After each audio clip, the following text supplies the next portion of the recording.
Hey tout le monde, aujourd'hui on se retrouve dans une nouvelle vidéo pour vous parler de la photopériode en compagnie de ma petite acolyte nommée Lily.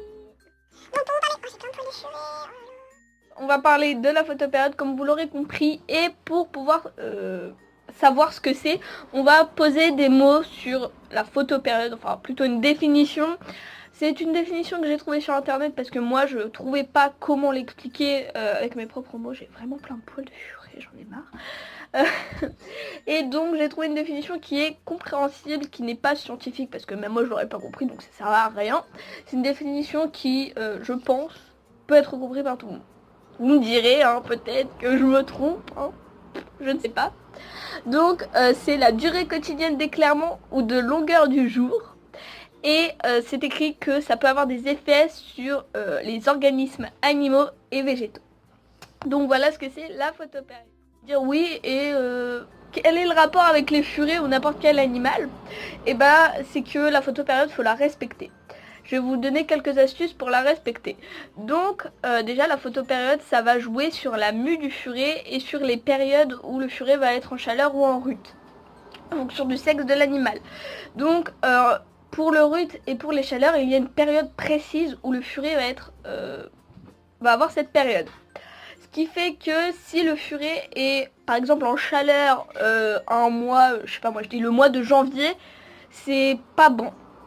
Donc faut respecter la photopériode pour justement éviter quelques petits désagréments par la suite. Je vous ai appris ça, mais je vous ai appris. J'ai dit ça, hein, peut-être que je vous ai rien appris. Et quelle est l'utilité de la photopériode? C'est justement, comme je l'ai expliqué tout à l'heure, pour le rut, les chaleurs et la mue. Pour que tout ça soit fait au bon moment. Je vous mettrai le commencement du rut, etc. ici. Et les commencements des chaleurs, donc les mois où le furet doit y être et les mois où le furet ne doit pas y être. Voilà, s'il n'est pas implanté, évidemment. S'il est implanté, il y a l'implant qui fonctionne, donc il va pas être en rut, il va pas être en chaleur non plus. Enfin bon, bref. Si on ne respecte pas la photopériode, le rythme biologique du furet, il va être perturbé. Et c'est très très mauvais parce que ça peut engendrer, donc sur du long terme ou du moyen terme, un rut précoce ou des chaleurs précoces. Donc ça, à force d'avoir un rut qui commence dans un mois inadapté ou des chaleurs dans un mois inadapté, ça va causer un dérèglement hormonal. Donc pour le furet, et c'est mauvais forcément. Après à force de avoir les mues, d'être tout le temps déréglé comme ça, le furet va perdre ses poils et à la longue il va avoir un cancer. Voilà. Donc c'est vraiment à la longue, hein. Ça se fait pas du jour au lendemain. C'est pas parce qu'il y a une journée que vous respectez pas la photopériode que votre furet va mourir. Non non non, je veux pas être alarmiste comme ça. La photopériode est respectée, le rut et les chaleurs sont faits au bon moment. Le furet a une mue en hiver et une mue en été.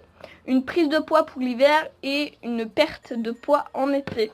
Donc en gros, ça a que des avantages de respecter la photopériode.